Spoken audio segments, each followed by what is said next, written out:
So we promised it. We've teased it. People have wanted us to do this for our season 4 finale. Welcome to Nice Ashes. Join hosts Mike and Nate for cigars and culture. Let's go beyond the smoke. What are we smoking, Mike? We are smoking the Joya Red.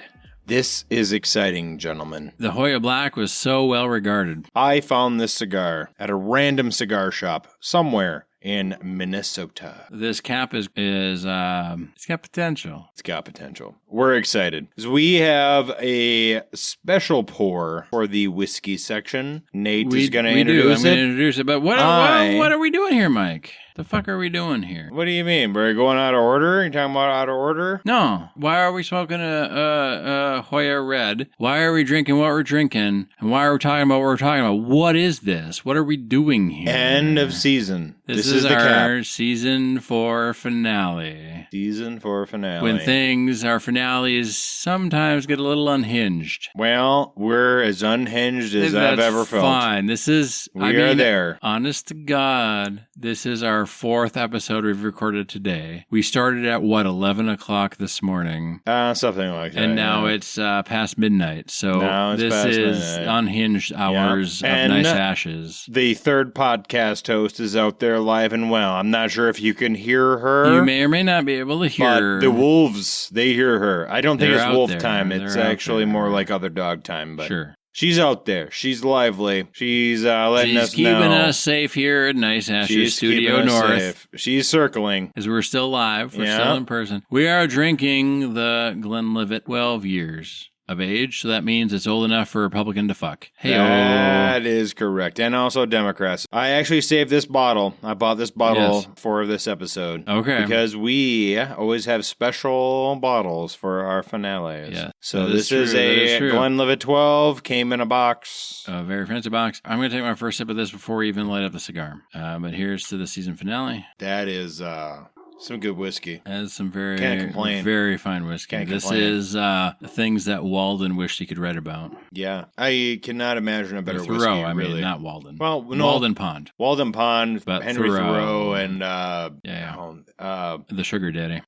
Emerson. The Sugar Daddy, Emerson. Yeah, that's who I was thinking of. You got me. I know. You got me right on the. Yeah, you got the Sugar Daddy eyes going right on point. No, this is whiskey worthy of Walden Pond. This is good stuff. Yeah. We're hoping to have a nice conversation, and one can only I hate hope. to tell you, but River is lively. So that's fine. If you hear some skipping, maybe River is a little more excited about the local wildlife than we expect. I think the important thing is we're not electrocuting her during our show. No, she's doing whatever she wants to do. She's doing dog things. And we're dealing with her reactions.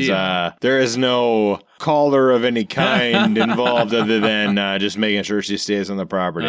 She's out there right now. I'm not sure if you can hear her, but she is. She's going after those motherfuckers. She's my wife is texting me because she's so upset. But River will calm down. What does one do? Yeah, she wants to get after him.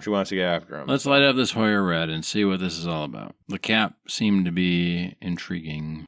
Spicy. Spicy indeed. I don't want to make a prediction, but I think this is going to be a good stick. I think it's going to be a pretty good cigar, Mike. I mean, I'm going to make a prediction. It's a Joya Red. I expect a good stick. If it's not a good stick, I'm going to have a problem. Sure. I'm already going to preface you. Guys, if it's a bad stick, Mike's going to have a problem. Nate will be okay because he's sipping the old Glenlivet 12. Right. So yeah. Mikey boy is thinking about his dog out there fighting the elements. And we're trying to manage without magically having a shock collar, Hassan. Weirdly, you can have a large herd animal dog who does what it wants healthily, without any damage to it, without any hurt to the show, without shocking it, and then it can exist in the show with seamlessly, you're gonna hear the dog go in and out of the house multiple times. Yeah, well, weirdly, we didn't mic the dog, so we are not miking the dog this episode. Too much of it. Usually, not a big deal. Every episode we mic the dog. This episode we're not. We're not miking the dog. Just to show Hassan how loud having a herding dog can be. Well, you get the right microphone, it doesn't matter. Something like that. I mean, she's been let out multiple times the last couple episodes without editing because she's not making noise. Yes. This particular episode, she has been making noise. Which is fine. Which we're gonna get in the... Hopefully we get her in the show. We want her to make noise. We've had Mike's dogs in the show in the past. It's not a big deal for our show. We're doing this to have fun, not to be bitches to dogs. No, we're being bitches to Hassan Piker because he's a piece of shit. He is a bitch. He's a bitch. He's a bitch. You're getting a herd dog, a herd animal, and then making it do unnatural shit. That's not right. You know who else is a bitch, Mike? Who else is a bitch, Nate? Osama bin Laden. I heard that he attacked the two towers. Well, Mike Obama finally went and killed his ass. Well, Mike Obama had some strong arms. Or something. Or something. So we promised it. We've teased it. People have wanted us to do this. And for our season 4 finale, we're going to hit 200 episodes next season. It's almost inconceivable. Not really, because I do know what that word means. But it's wild. It's crazy. But people have wanted us to kind of tackle the 9/11, September 11th, 2001, and the conspiracies surrounding it. And God damn it if we're not going to do it right now. Right now. And I've got the official 9/11 revised, official final, draft 37, whatever the fuck, commission report. There we go. And so, Nate, this is a question I wanted to ask you. All right. Since we started the 9/11. Yep. So I remember detailed exactly my 9/11 situation. I can give you details, and we're going to give details. We're going to give details. It's going to be details. Who was I? Where was I? What was I? Yep. When the plane hit. So, Nate, Yep. I have very detailed, specific memories. Likewise.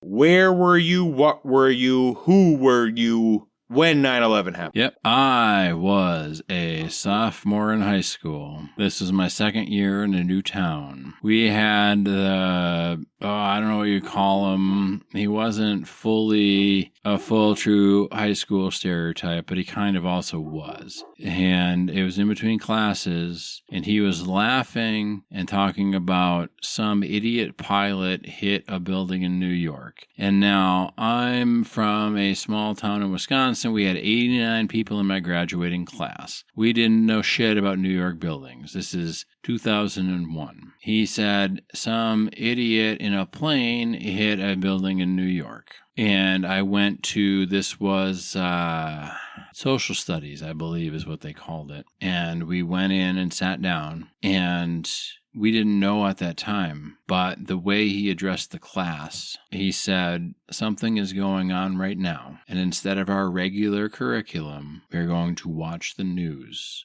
And he put on the news, and I don't know how much longer since he put the news on when we saw the second plane hit live on TV. And then we got sent home, and that was that. It was unlike anything anybody should see, I think. I mean, I wasn't there. We were in the middle of the country. It doesn't matter. But yeah, it was traumatizing. A very powerful event as a child, and to have an adult tell you that something is happening in the world right now that's more important than your schooling. I don't know. I mean, it's intense stuff. Where were you, Mike? So when 9/11 happened, I saw the second plane hit. The first plane, when the TV was turned on. I don't know that anyone saw the first plane hit. When the TV was turned on, the first plane had hit. The second plane hit. And I was sitting in 8th grade geography class. I was sitting next to Katrina. Katrina was to my left. Okay. I don't remember who was to my right, but to my left, Katrina was there. And she was kind of my anchor for the year. Sure. I went to a special school. I did not go to general populace, education school. Yeah. I went to a different kind of school. It was not run by the public department. Sure. So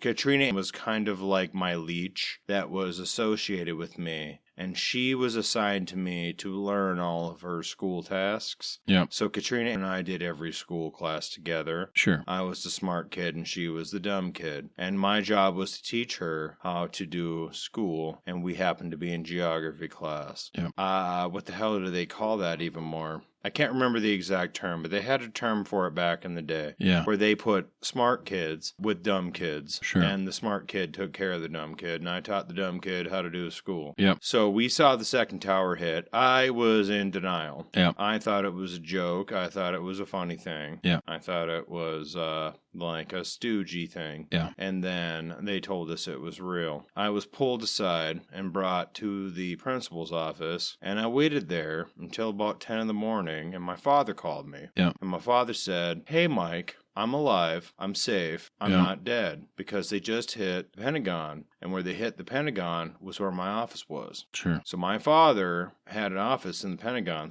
He had an office in the Pentagon, Sure. but at that time, his office was, in fact, in the Pentagon, and he was, in fact, in Washington, D.C. He happened to be at his office in Virginia. Sure. Because they hit it early enough in the morning where my father wasn't at his office at the Pentagon. He was a lifetime military member. Yeah. Talked about it before on the show. Yeah, we did. He's a lifetime DOD, just like I'm lifetime state employee. And we use state loosely here in the more general sense. Sure. My father was a lifetime state employee. I am also a lifetime state. My father's father was lifetime state. We are lifetime government employees. Yeah. So these sort of things are part of the programming. I was not upset emotionally at the time. At the time. Which I should probably have been, which I was not. Which, going back and looking at it, my father had an office at the Pentagon that just exploded, and it didn't bother me at all. Well, not at all. Didn't faze me at all. Not even a little bit. We were kids, Mike. We were kids. Didn't faze me at all. We were kids. And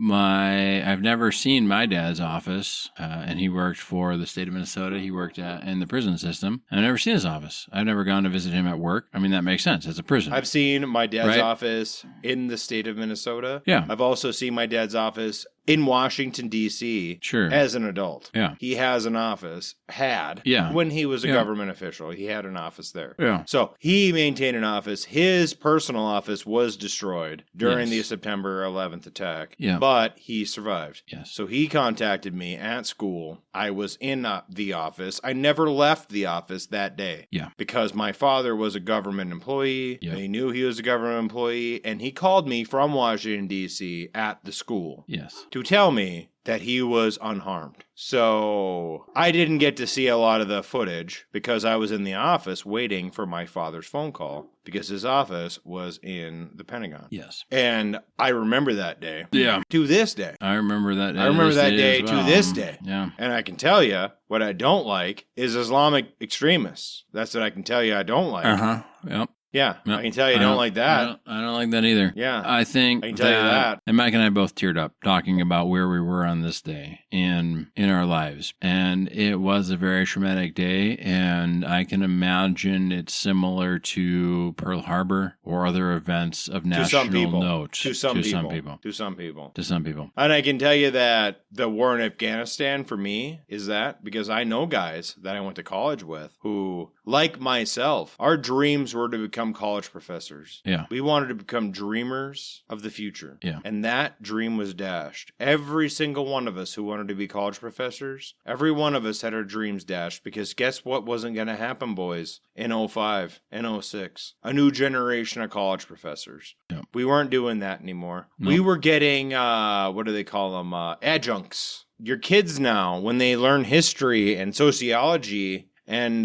political science, they learn it from adjunct professors. Yeah. They don't learn it from full-time professors. Full-time professors are a thing of the past. That's a dream that we had when we were kids. Yeah. And that's what I went to school for. I wanted to go to school to be an art history, maybe American history, maybe a little combination between art history and ancient history professor at a teaching college. And we could teach a little class about antiquity art that relates to American politics in some abstract way, and maybe write a book or two. That's what I wanted to do with my life, and that was dashed on the rocks.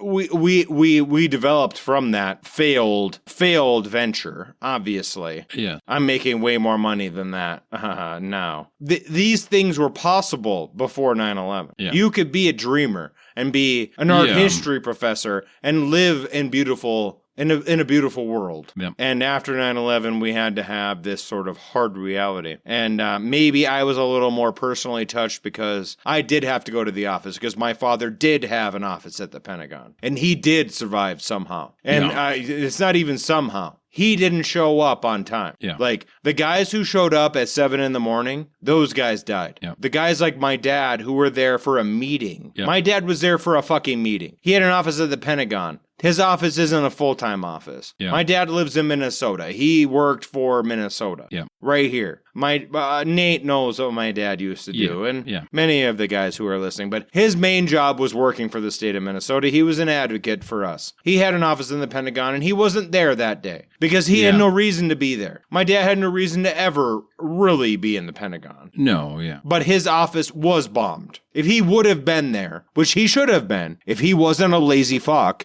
he would have been. He would have died. Yeah. My dad happened to be at his hotel room that day. Yeah. Instead of at the office at 6 a.m. Yeah. Which is what he should have been if he was a good little boy. Yeah. Happily, he was 50 years into his career. Well, 99.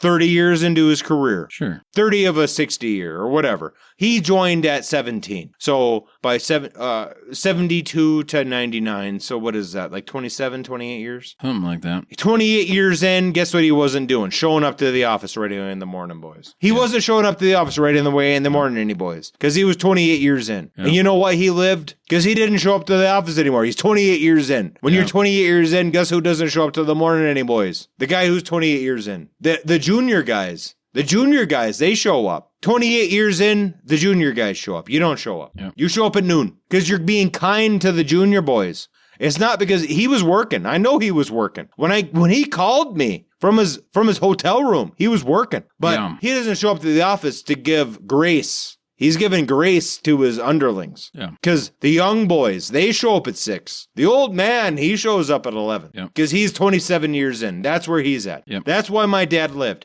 He was old enough in the system to be able to give grace to the young boys. And he is working hard too. Everybody's working hard in the system. Everybody works hard. I'm part of that system. I'm part of the system. I'm part of the system. I start work. I woke up at 6:30 this morning. On my day off. Yep. By 7, I was running. Yep. By 10, Nate was in the house. Yep. And I told him, even at 6 a.m, you're coming to my house now. Yep. He could have been here at 6 a.m. We would have been running. He gave grace to everybody else. That's why my dad lived. Because he was hardworking early in the morning, giving grace to his employees. Yep. His employees died. Yeah. The guys working for him in D.C. died because they were working at 6 a.m. And these boys hit it at, 9? My dad wasn't there at 9 Central, being 10 DC time. My dad didn't show up until noon. That was his thing. He doesn't show up till noon. Yeah. Why? Because he's from the Midwest. So you know what he has done by noon? Everything he's going to do by the day. Yep. So all these boys working there that don't know him, they got all their shit done. He's going to hit them at noon. He's going to fuck them. They're going to hit it again, right? And they're going to work all night. Yep. So by his grace, he wasn't there. Yep. That's why he didn't die.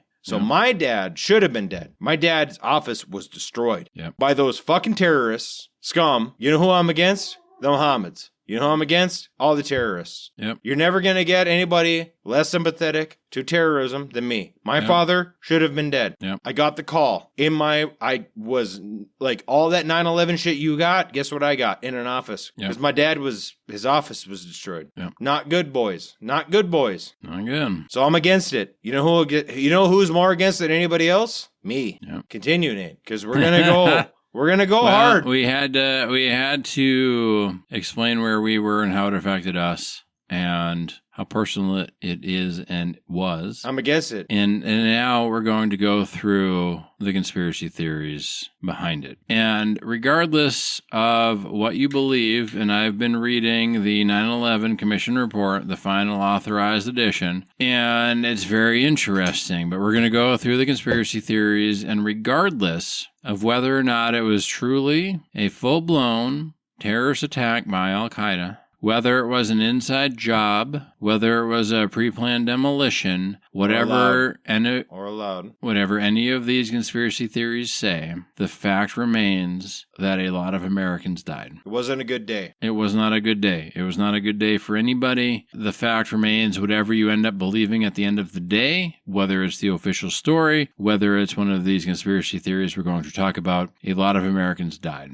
And a lot of Americans died. Is another thing to consider is that I am 100% behind America. I'm an American. My family's American. I'm a real American. I'm a land-holding American person. I believe in America. I believe in America. Yep. I believe in you and I. I believe that we can make this country the best country ever. I think this is the best country ever. This is the best opportunity any person has ever had. We're America. This is the best. We're the best. Criticizing this country only makes it stronger, in my opinion. Yeah. In my opinion, criticizing this country makes it better. I'm a lifetime government employee. I believe in the country. The reason America is the best is not because we're number one in healthcare. It's not because we're number one in keeping kids safe at school. It's not because of any of those things. The reason America is the best is because up until this point, and hopefully in the foreseeable future and forever, is that we can openly criticize our government, and we can openly, entertain some of these conspiracy theories we're going to talk about. That's right, boys. That's right, boys. Some of 100%. This stuff. I mean, the European Union just passed a law where they can read all of your text messages. Dude, those fuckers are trying to kill us.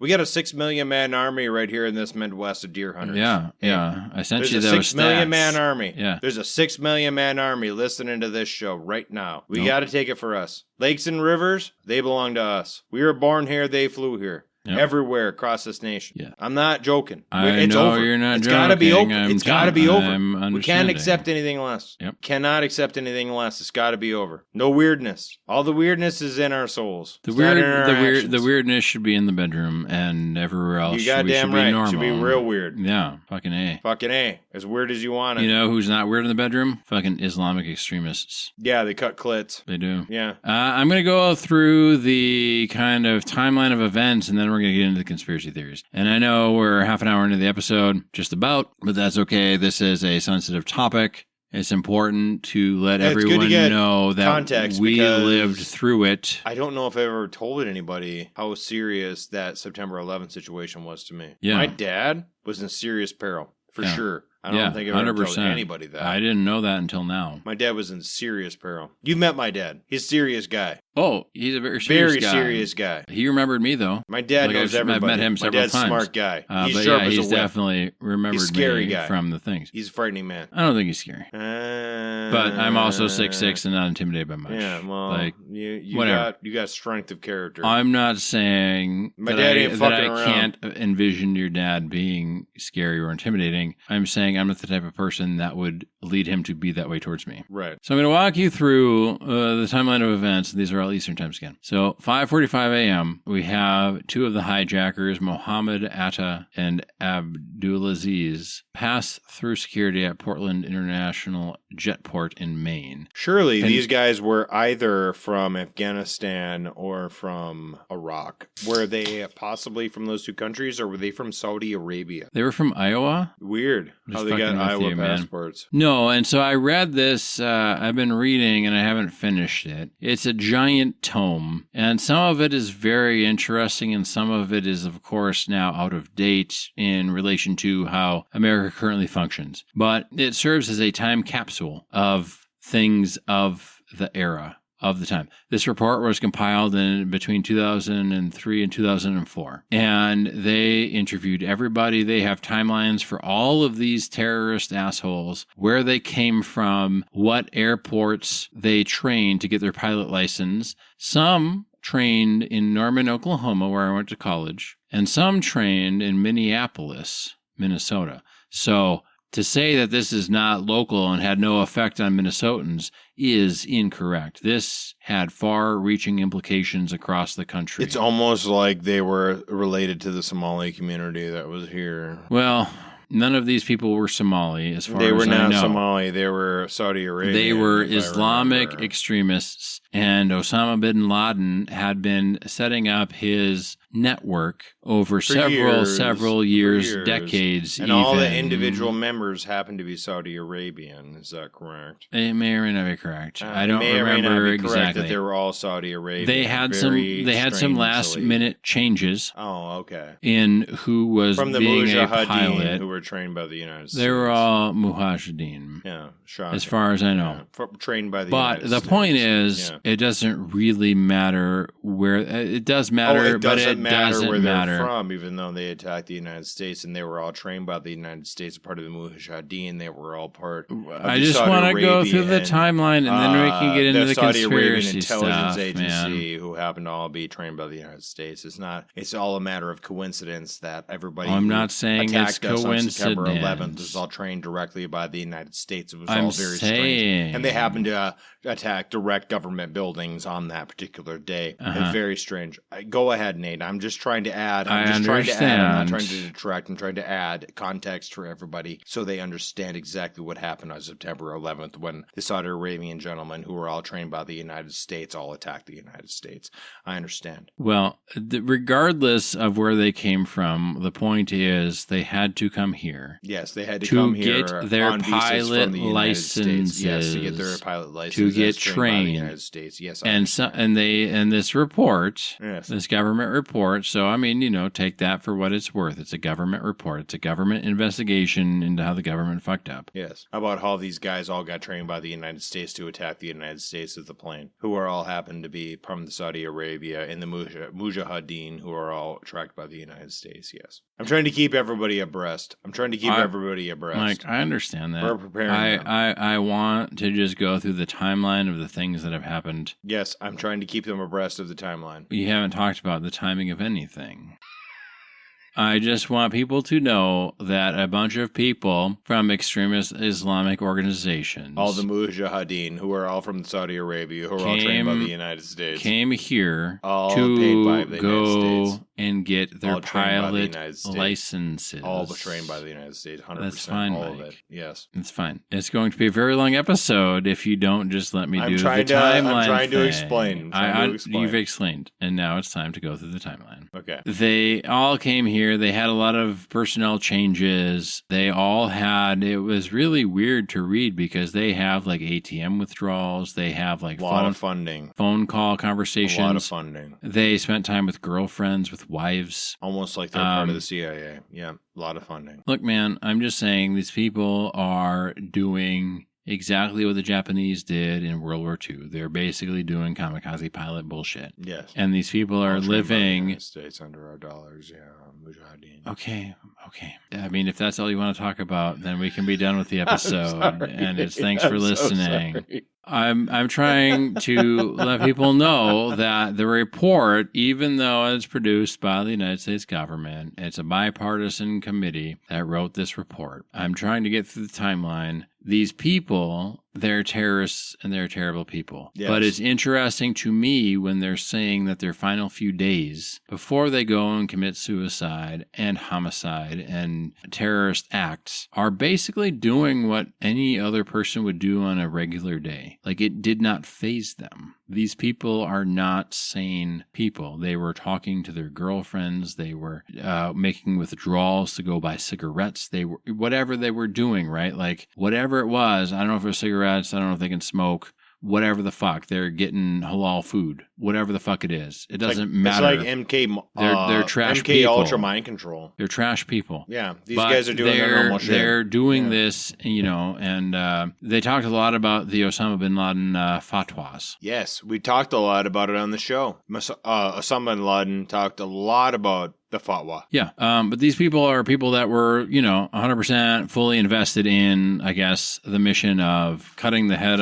off of the snake, and everyone felt the head of the snake was the United States of America. So, 5:55 a.m., two hijackers passed through security at Portland International Jetport. Between 6 and 7 a.m., other hijackers passed through airport security in Boston, Newark, and Washington, Dulles. And 7:35 a.m., President George W. Bush departs the White House for Emma E. Booker Elementary School in Sarasota, Florida, where he's going to read books to children in the elementary school. And it's very interesting because the I don't know, the FAA system or protocols in place at this time. All of the protocols in place for hijacking of planes, and hijacking of planes is a very, very common thing where they would hijack the plane, land it somewhere, and get a ransom. And there really wasn't a killing of hostages. We talked about hijacking. We did. We had DB Cooper expert.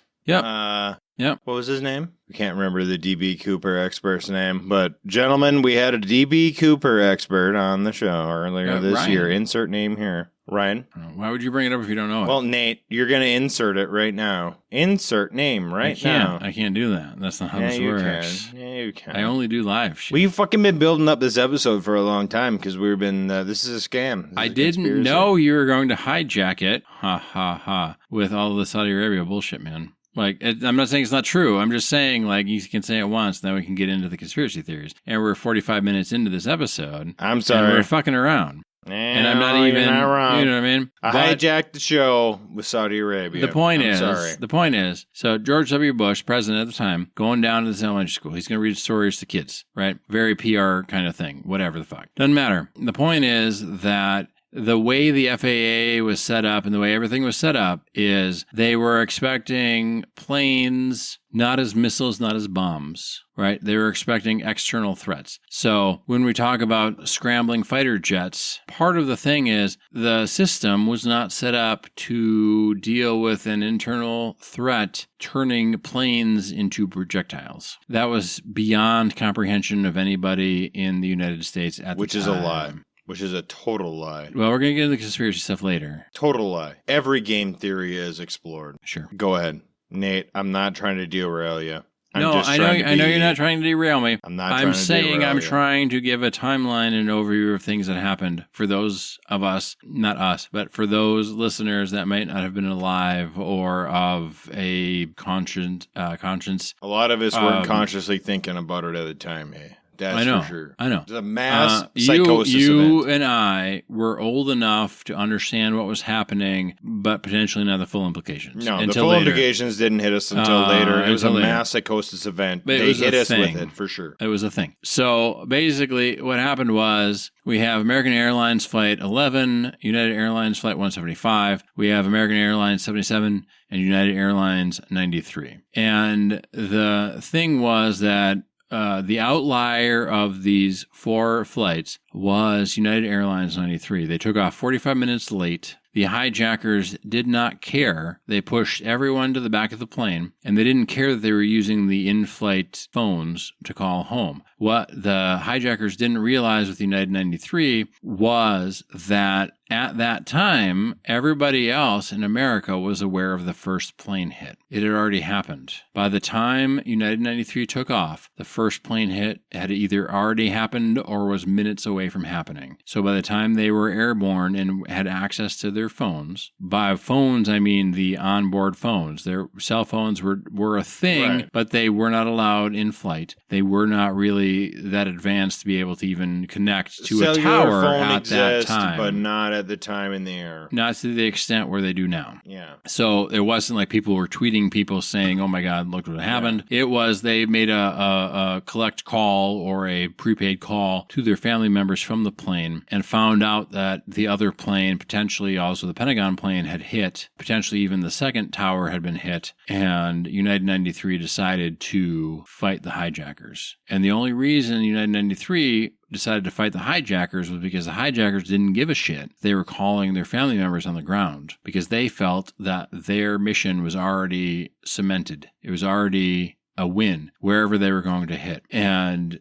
they didn't realize, because they took off late, that the people in the back of the plane were going to know about the other attacks and potentially try and thwart that, because they decided as a plane, as passengers, that they would rather just take the plane down, run it into the ground, than kill hundreds of thousands of Americans in the process. So I only watched it once. I saw it in theaters, and holy fuck, that was a mistake. But the United 93 movie, it's a phenomenal movie. I only watched it once. I bought it on Blu-ray because it's an important movie, but I don't know if I could ever watch it again. Never watched it. I would love to watch it. at my home theater. It's a one-time. I would like to set my home theater up downstairs. Yeah. And get that reverb set up the way I want it. Sure. And watch it as it's a thought experiment. It's a one-time. As a thought experiment. It's a one-time watch. Similar to Schindler's List. Yeah. The first time I watched it with the sound and like the lights coming in,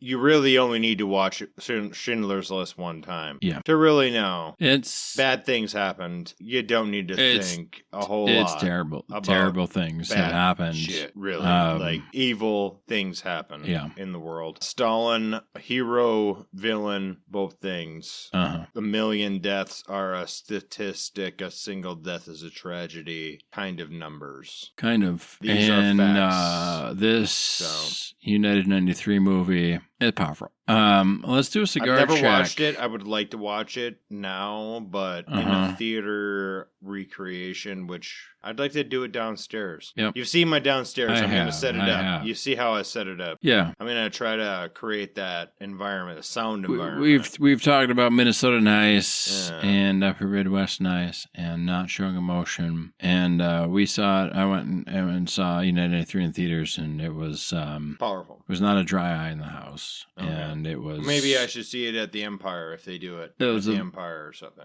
I don't know that they would ever show it ever again. Riverview would do it. Maybe. Yeah. It's definitely a movie to watch one time. Yeah. Never again. I have very powerful feelings. And I'm a never again kind of guy. It's a never again kind of movie. Never again kind of movie.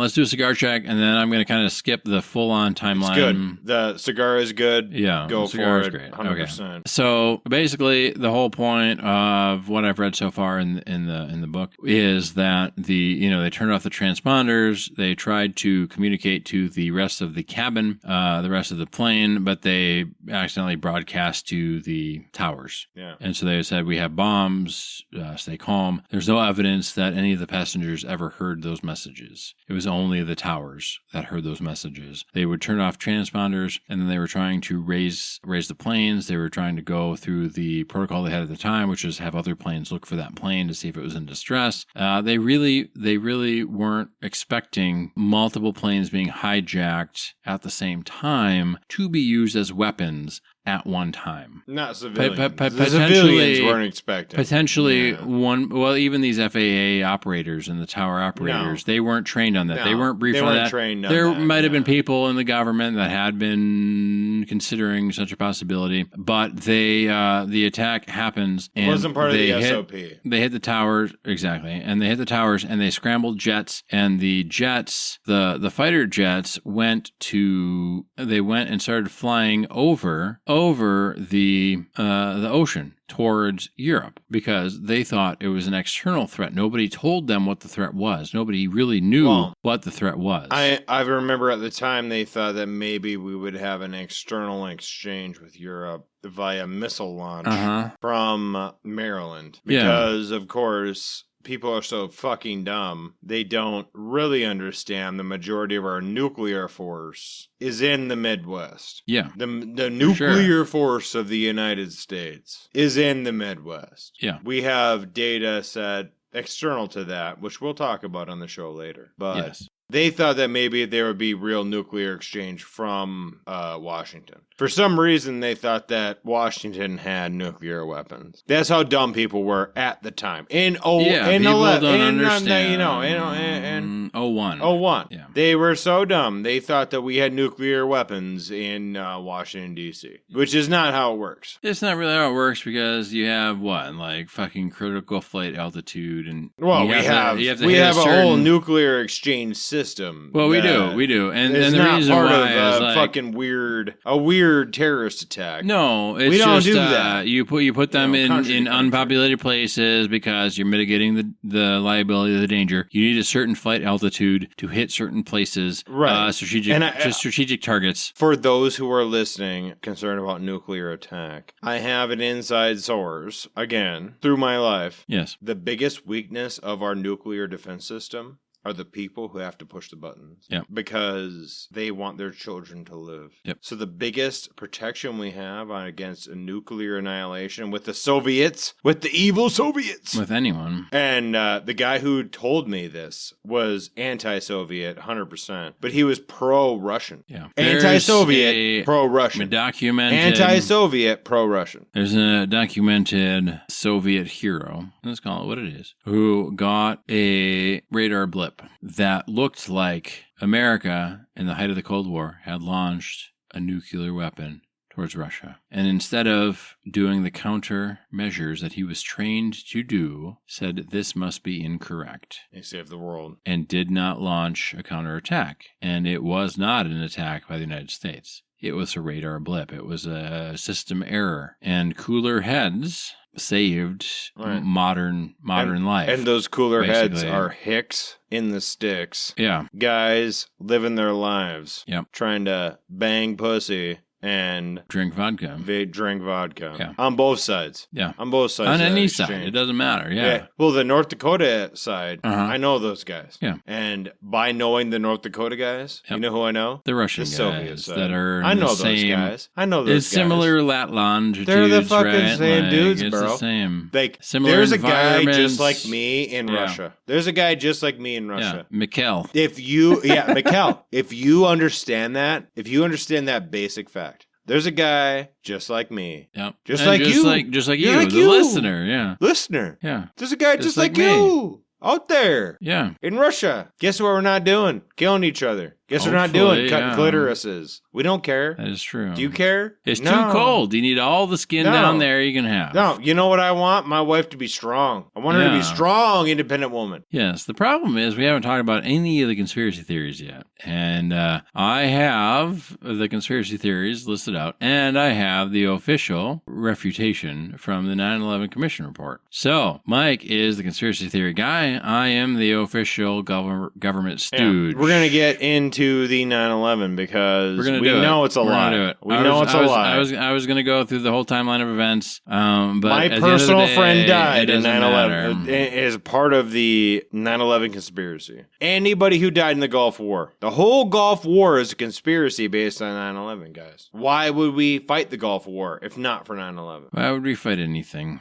at the end of the day? I don't know why we fight anything, honestly. It We're makes the no sense. superpower. Makes Why no are we sense. fighting anything? We should be done. We should be done. We should be maybe hanging out at home. Yeah, that'd be a good idea. Honestly, like, Why not? I Fix can handle hanging out at home. healthcare and college tuition costs. Like those are things we should be focusing on. dude, healthcare, college tuition, maybe homeless population. Yeah, all good goals. We have good goals. Man. We have good goals. You know what? We talked last episode about how Minnesota is recreating the road system. Yeah, That's a good thing. rebuilding. That's a It's good thing. Maybe countrywide where you live, if they're not doing that, maybe they should be doing that instead of spending money on other things. Because I know my government is, but I also know that that's my state taxes going towards that. That's not my federal taxes. Yeah. That's my state tax. So- My state tax is a lot. I have a question, Mike. Yeah. Did your federal taxes in 2001 pay for a controlled demolition of the Twin Towers? Yes. So the first Yes, it conspiracy did. theory is that the towers were pre-wired with explosives, and the people believe it because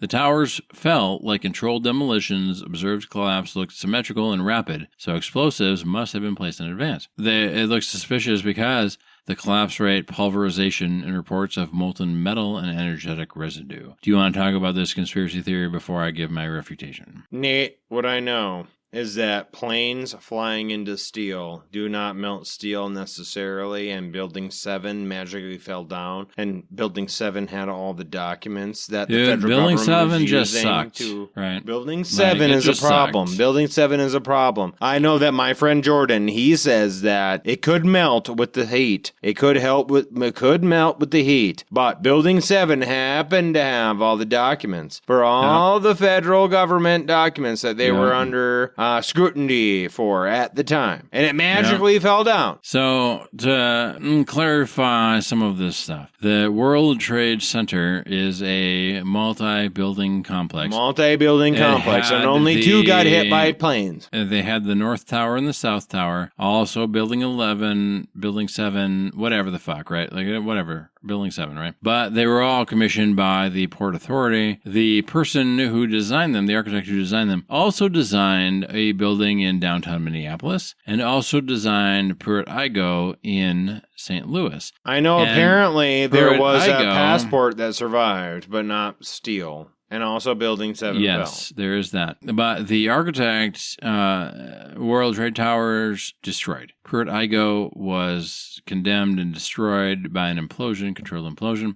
My grandfather was a firefighter, fire chief, and later fireground investigator. And he expressed to me that the planes and the jet fuel could, in fact, maybe not melt the steel, but with the other flammable objects in the building could reach a temperature that would melt the steel. He said even without the other things, steel will expand with heat. And when you have a fire of that size over multiple floors, it would expand steel to the point that it would collapse, because steel is meant to be flexible. When you build a 110-story building, it needs to be flexible because of wind on paper, shear. I have heard that it can collapse. Yes. So it's not necessarily out of the realm of possibility. So the 9/11 Commission Technical Report states that the sequence of impacts, fires,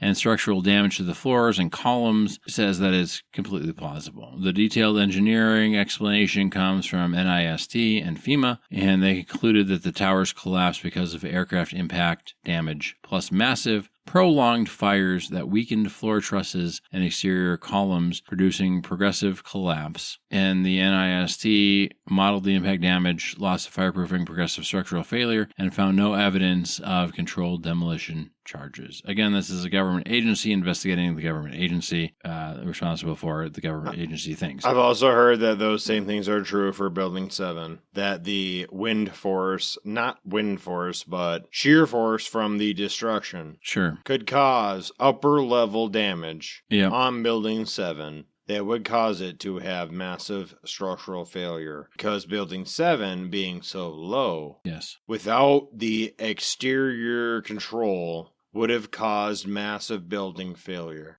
There is a logistical reason, engineerily speaking, there is a reason for Building 7 to fall.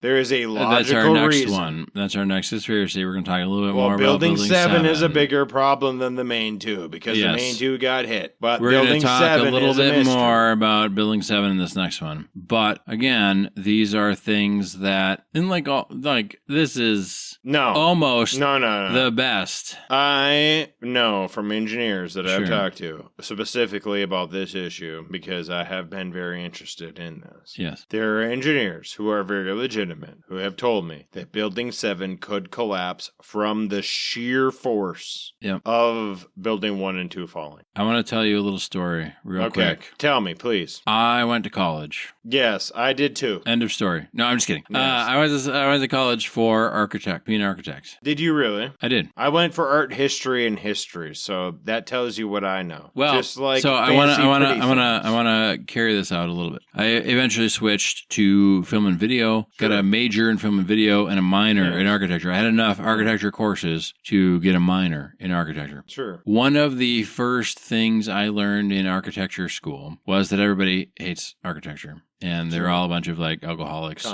drafting with pencils. But the point is that they told a story of a building. This person, this architect, built a skyscraper. And let's just say, I don't remember exactly what building. I don't remember exactly where. I don't remember exact details. But the point of the matter is that where they built this building, there was, let's say, the prevailing westerlies, right? So the wind always came out of the west. So they designed this whole building on the premise that wind would only ever come from the west. And they built this building. The first time the wind came from the east, building fell right down. They didn't plan for that because they're fucking morons or something, right? Like they just, this is when you're an architect, you're not just designing something to look pretty. It has to also function. It has to also withstand things. And I heard this a lot because in, I think, 93, there's a truck bomb below the World Trade Centers that did some damage, raised some awareness around the fire escape plan of the buildings. There are 110-story buildings, right? They evacuated people from the roofs in 93 with helicopters, which was never intended to happen. That was not ever part of the plan. That was never part of the design, anything like that. Yes. So the point is that it is entirely possible that the architect who built the two towers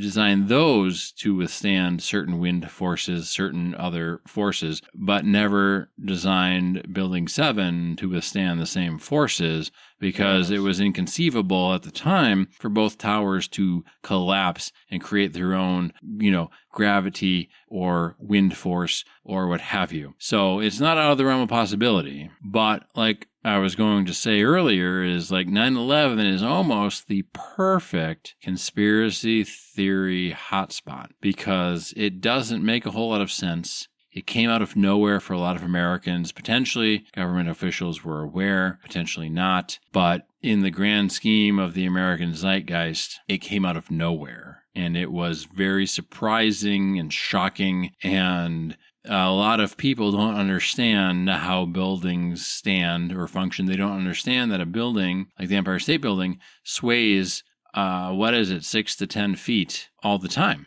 And it has to be flexible or else it would snap and collapse, right?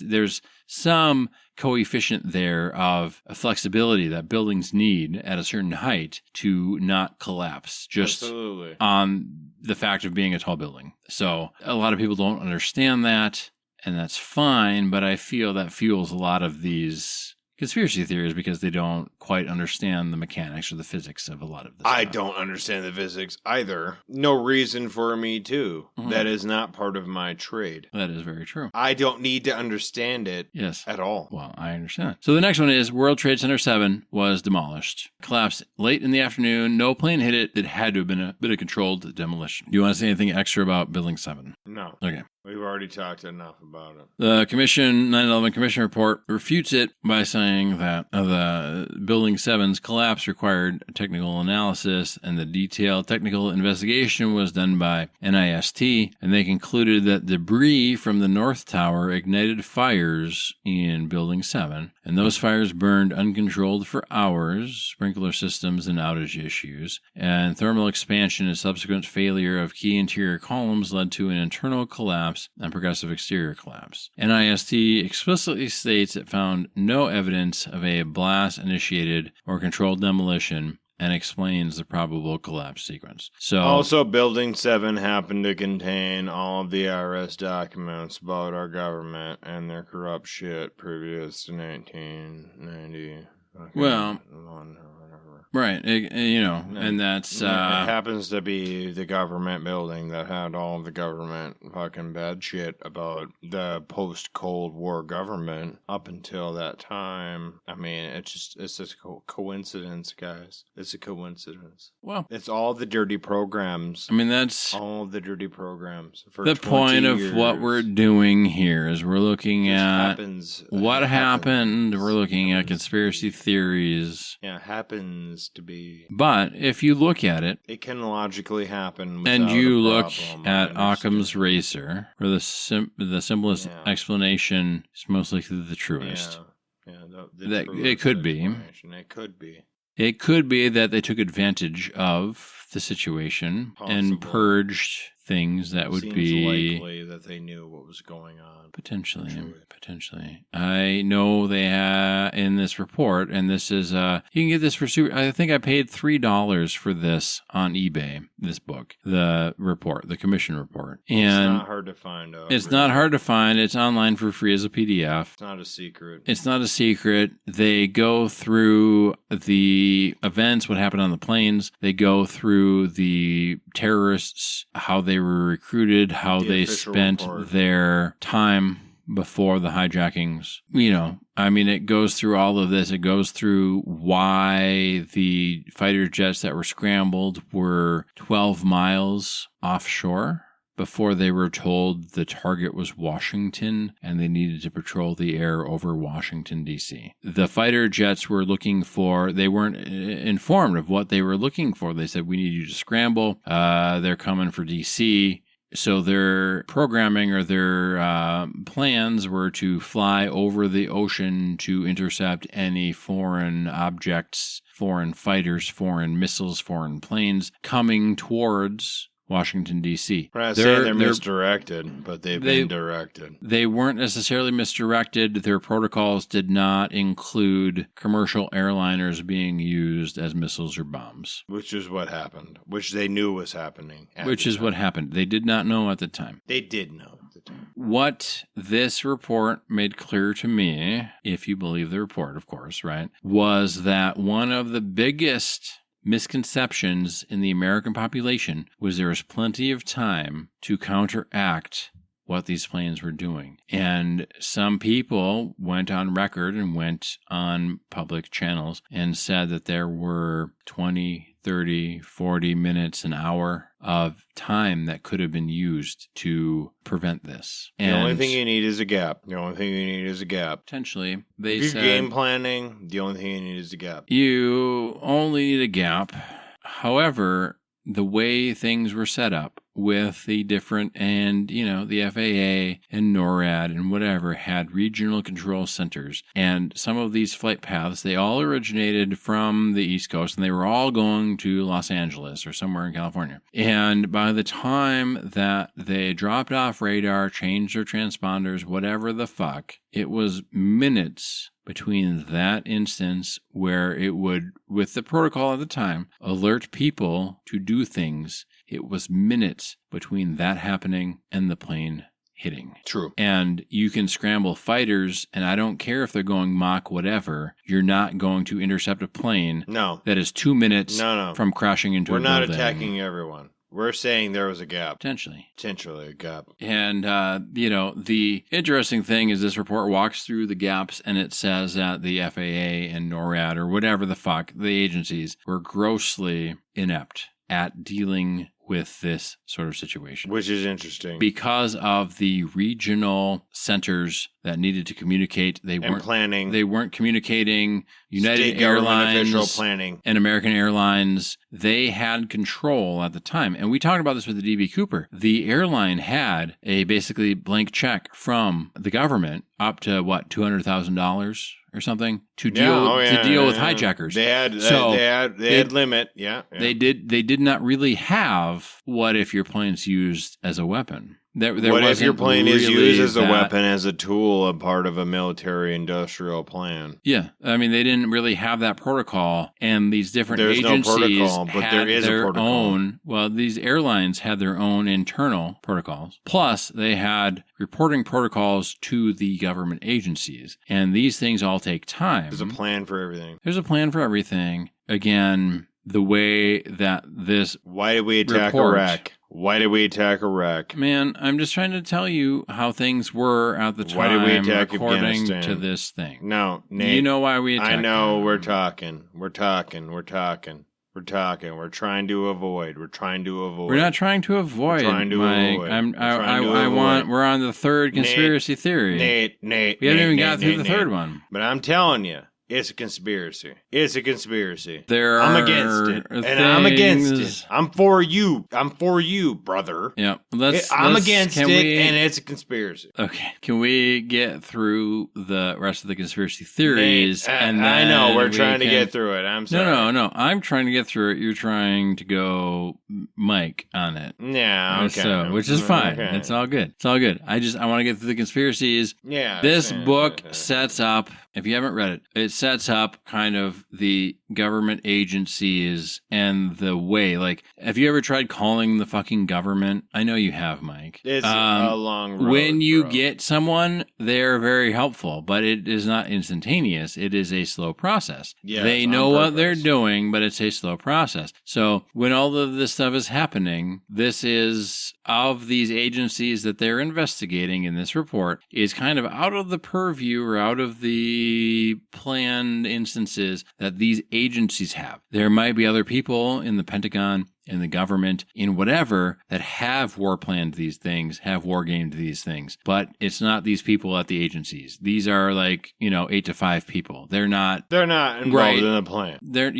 So they don't understand. They don't know. They're following their guidelines for a hijacking. They're following protocol, which in this instance did more harm than good. So this government agency said everyone fucking sucked dick that day. Yep. Lots of dick. Until the decision was made unilaterally to ground every single flight in the country. And they said that took fucking balls of steel to make that call, because that is a lot of revenue loss, right? But they made that call, and they said this was the only good thing that people did this day. Respect. Basically. Respect. So, these are just people. These are people. They're people making decisions. Well, they're people making decisions. Respect best to them. they can. Respect to them. These agencies are following protocol. Whether or not any of this stuff is true or not true, these conspiracy theories, these other people. Everybody else following protocol. They're following protocol to them. And doing what they can do. They do what they do within their power. They're doing exactly what they how need they're to supposed do to, according to the rules. We know. Yeah. We respect them for that. That's the whole point. That's the whole point. They did the thing they were supposed to do. Respect to them. The next one here is there were no planes. It was a hologram, which is, this has got to be one of the dumbest things ever, because I've seen 2001 era CGI. So so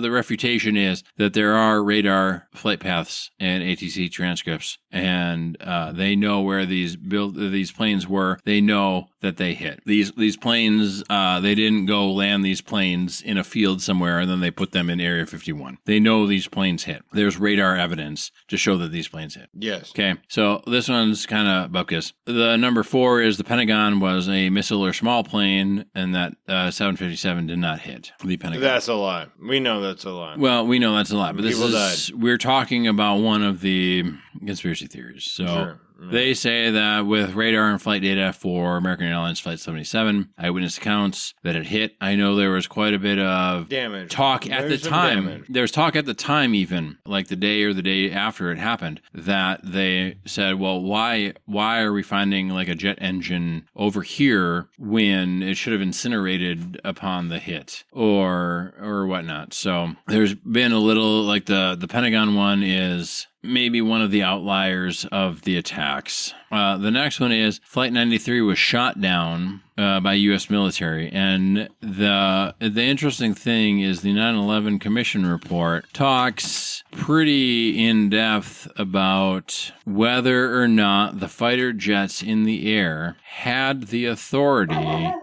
to shoot down a commercial airline flight, right? So there were people that believed that the fighter jets had the authorization to shoot down American commercial airline flights. And there were those that said it was never explicitly communicated that the fighter jets could shoot down an American airline flight. So there was some confusion there. Some people in the FAA or whatever agency, believed they had the permission from Dick Cheney to shoot down. Darth Cheney may have given them special permission. Well, he did, but it was not communicated fully across evil lord to where I understand that. 100%. But I'm just saying that the pilots in the air were never given enough credible authorization for them to I respect that. I respect that. The next one is that hijackers were alive after 9/11 and they lived. The commission report here, it traces the travel purchases, visa records, flights, and links to Al-Qaeda. They have names, they have mugshots of all of these terrorists. So basically the commission report says there's no way that anyone lived. I believe that. Honestly, you're flying a 757 into a building. No. The next one is insider trading, foreknowledge, whatever. Alleged spikes in activity around September 10th and 11th. It was an insider trading thing to make rich people richer. And there's some of that, too. There's some of that. The commission report investigated it, and they recommended monitoring suspicious trading. The there's report a and lot follow of suspicious up. trading. found no evidence that trading was linked to any foreknowledge. But there's suspicious trading. There's always suspicious trading. There's always someone who knows. There's suspicious and trading. will not admit it. There's suspicious trading. The biggest problem is there's suspicious trading. Long term. Long term, my father dying does not matter. Long term, the real thing is... None of Nancy Pelosi can get richer. There's suspicious trading. Trading activity on the floor occurred before 9/11. Yep. The dying people, irrelevant. Yep. There was suspicious stock trades before. Yes. That is true. That is true. Yep. Brother. The next one, I know, we got to get through this. The next one is that there's a stand down of NORAD military fighters. They were ordered not to intercept. The commission report says that there was confusion between FAA and NORAD, slow recognition of the unfolding multi-hijack scenario and coordination problems, not a deliberate order to stand down. Nobody that they found ordered anybody to stand down. No, they you wouldn't had have to. Several. You wouldn't have to order down. You wouldn't have to. They had several fighter squadrons in flight to try and protect the country. Some of them were over the ocean. You don't have to order down. Yeah, you don't have to because they're all normal people. They're not going to kill each other. They're all normal people if they don't have explicit, verified orders to shoot down Americans on an airliner. They will not do it. Absolutely. And from what I read in the report is none of the fighters were actually in position to shoot anybody down. They weren't there. What I know from NORAD. They were elsewhere. They will not kill each other. Yeah. Like the one thing we know is that nuclear bombs between us and the Russians ain't gonna happen. Yeah. Because the Russians and us, guess what we are? The same. We're just normal people, Project 55. Project 55, perfect example. Yeah. Guess what those guys are? Me. Yep. They're like Hicks from the Sticks. Everybody's everybody, man. Yeah, man. Everybody's everybody. You know who's the same guys? The Russians. The next one is that there was thermite or nanothermite that was found in the dust. That it was, again, some sort of controlled event. And the refutation is that they investigated the metals, residues, and high temperatures, and the NIST and subsequent peer reviews examined the dust, metallurgy, and failure modes, concluding that the observed iron microspheres and residues are consistent with high-temperature post-collapse conditions and building materials. Another way to say that is bullshit. Bullshit. That's mathematical bullshit. Possibly. Dude, look, man, I want to tell you, I'm going to tell you at the end what I believe. A lot of I'm not doing it now. I want to get through the conspiracy theories, and then I'll tell you what I believe. Okay. Number 10, remote control or autopilot hijacking theories that the military took over the planes and carried out the final attacks. The refutation is that they traced the hijacker trainings, the cockpit behavior, flight controls, documents that the hijackers had some flight training and that the manual control and basic maneuvers were feasible based on the training that they had. The commission presents cockpit voice recorder excerpts, passenger calls, and flight data indicating human control. So an autopilot thing looks different in the flight path than a human control flight path, and that. Number 11 is Israel Mossad involvement or immigrant dancing Israelis stories, where Israel intelligence or agents had prior knowledge or were involved, alleging certain Israel native nationals were dancing on 9/11. And I remember hearing that, where people were dancing in the street in Israel after the attacks. There were Israeli agents dancing. Yes. The refutation is that the commission investigated foreign ties and evidence where it surfaced, and it focused on findings of Al-Qaeda's planning and finance networks. Independent law enforcement investigations address specific suspicious activity claims. Israeli agents did dance on 9/11. Yes. And they were happy. That does not mean that they were part of the plan. It just means they were happy. That does not mean that there was a plan that involved a lot of people. Yes. That does mean there was a fucking plan, That does mean there was a fucking plan, There was a plan. It was planned. It was a planned event. There was a Whether fucking you plan, think it was just Osama or just Al-Qaeda or a bunch of other people, the fact is there was a plan. You can't do a 4-plane hit attack. One of the planes didn't actually hit the target, but you can't do a 4-plane hit attack without a plan. Not die. My own father did not die. There is a plan. I know. There was a plan. I know there's not a plan that involves everybody. My dad wasn't involved with a plan. Nope. My dad was not involved with a plan. Understand. There's a goddamn plan. There's a fucking plan. There's a plan. And I'm saying that there's just a fucking plan. It's above my dad's pay grade. Yes. I'm happy to say that. But if we look, Mike. He was an after effect. But it was a part of the plan. Yep. It's a plan. It is a plan. I never said there was no plan. The what we're talking about was Israel or Mossad involved in the plan. And just because you have Israelis are we dancing, so specific that we have to be that specific? We don't have to be that specific. This is we one are of that specific. This we is have to be that specific. Mike, I'm going through all the conspiracy theories and the refutations. Is Big Nose Kate a Jew? We all know the answer to that, Mike. The point is Big Nose Kate a Jew? We know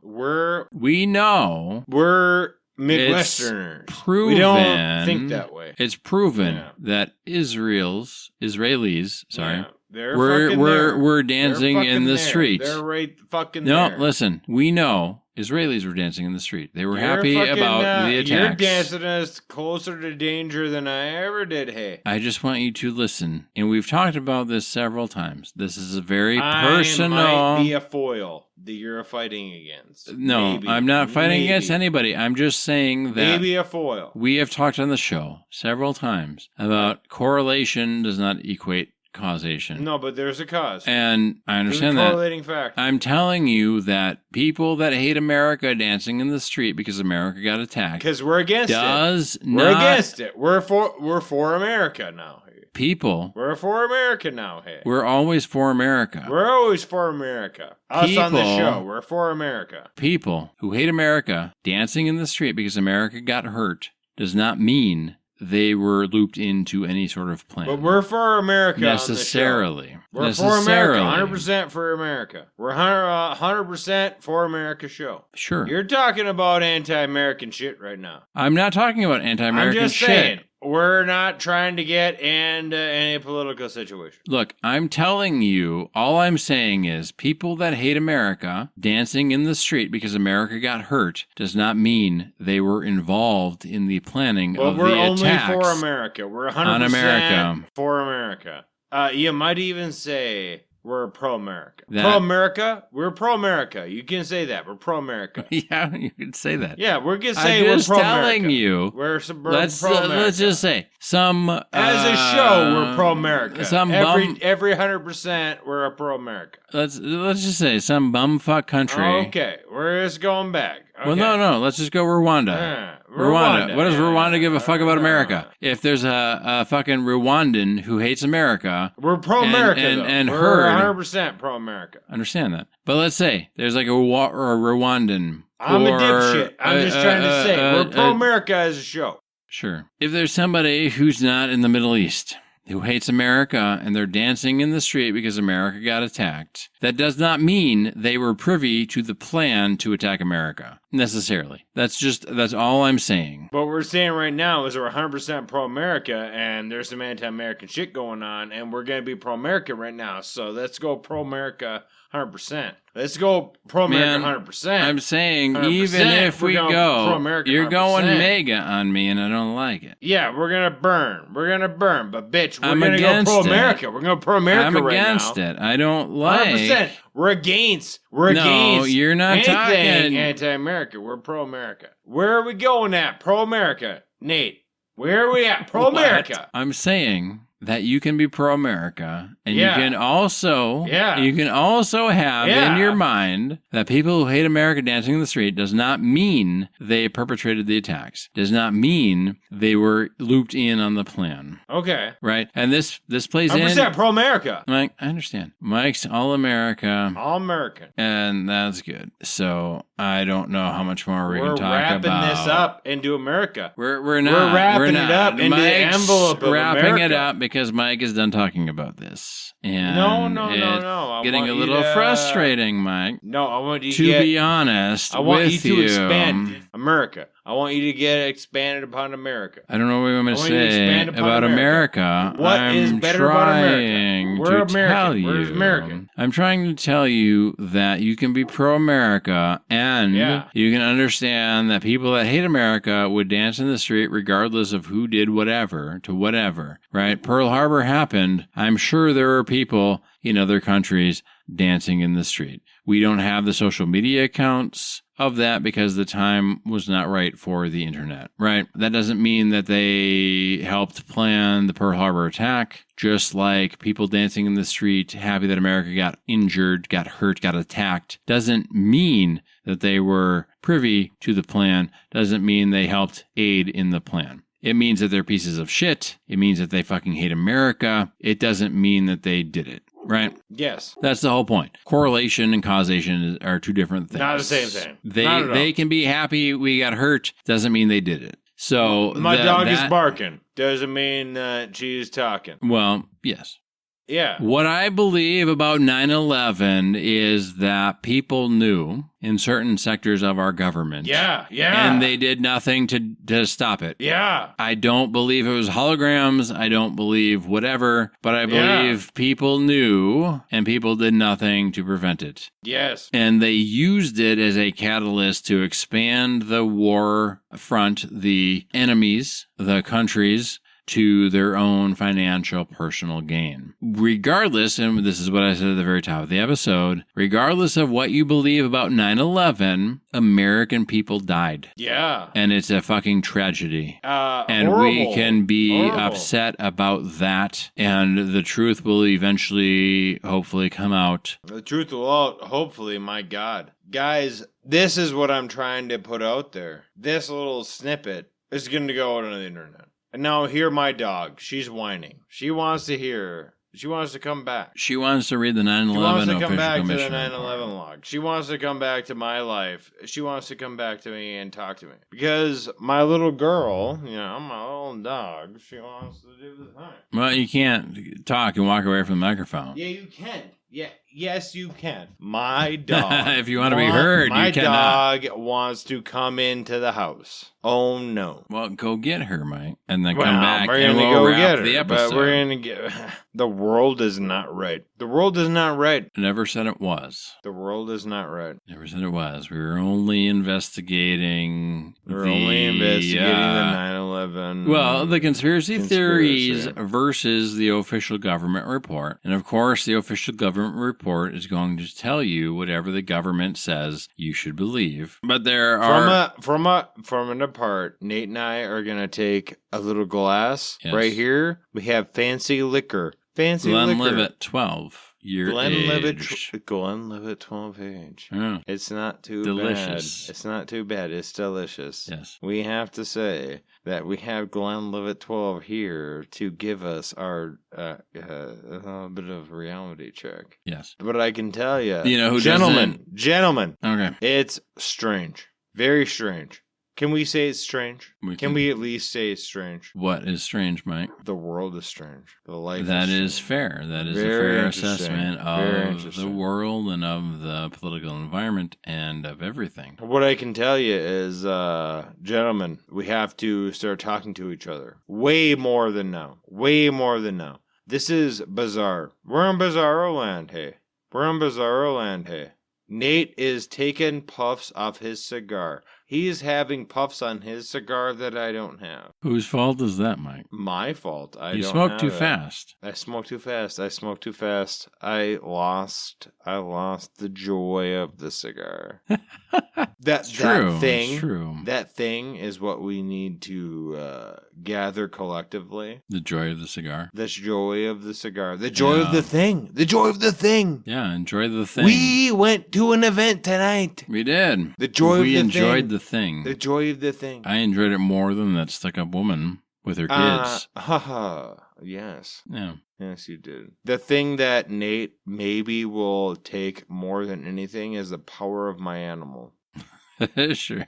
If your dog was on any one of those flights, my dog is a murder the machine. terrorists would not have stood a chance. That's why I am against the terrorists. Everyone's my dog can against take down the the terrorists. I know that my dog really wishes that I were to be not on this episode.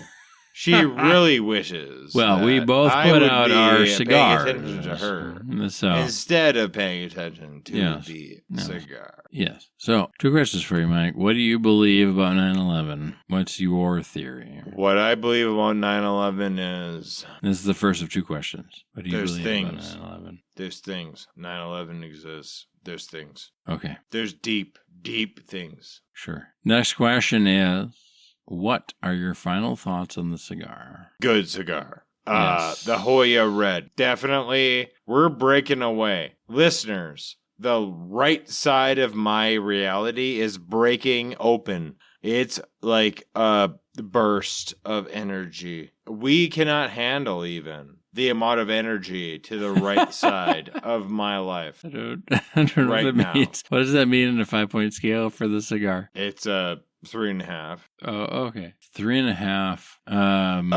The scale is crazy. It's breaking open. The world is breaking open right now. Sure.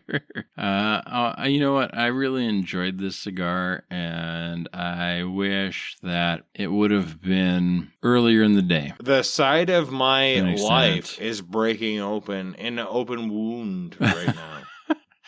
You know what? I'm going to give it a 4. An I open liked it. wound. It's an open wound. I like the cigar. Hold I'm on going to give a it a 4. second. It's an open wound Okay. to my right side. What about your left side? My left side is strong. Doesn't happen yet. Good. Take my strong hand. You're an expert In what? in Thing- mixology. Sure. What are you even talking about? Woof, What are you There we talking go. about? I'm trying to.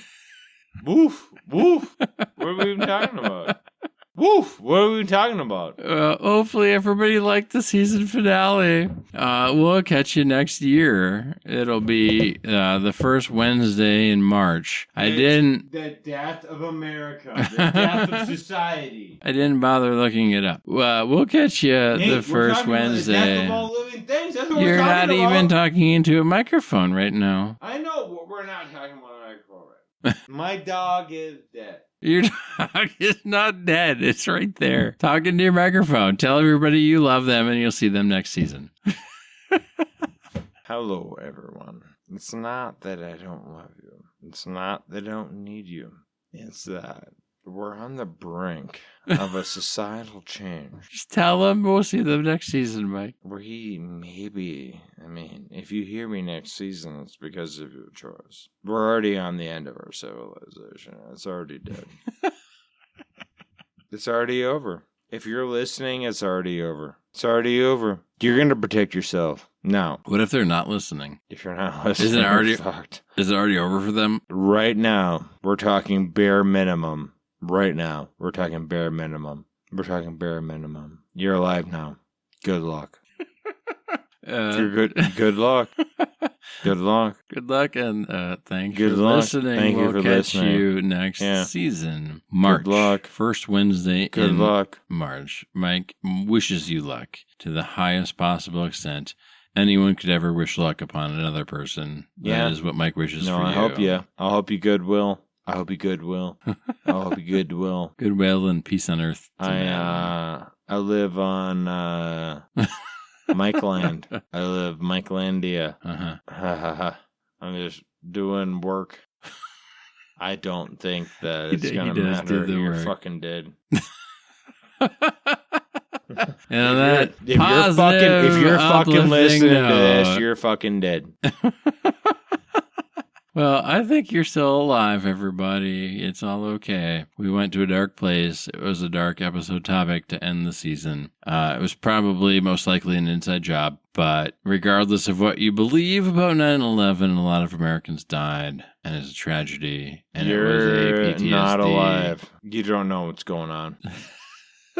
I don't already know over. what's going on. Bye. The cigar is done. Bye. Mike Bye. is Bye. out. Bye. Bye. Bye. Mike is out. I'm out. Thanks for listening. We will catch you next season. Until March.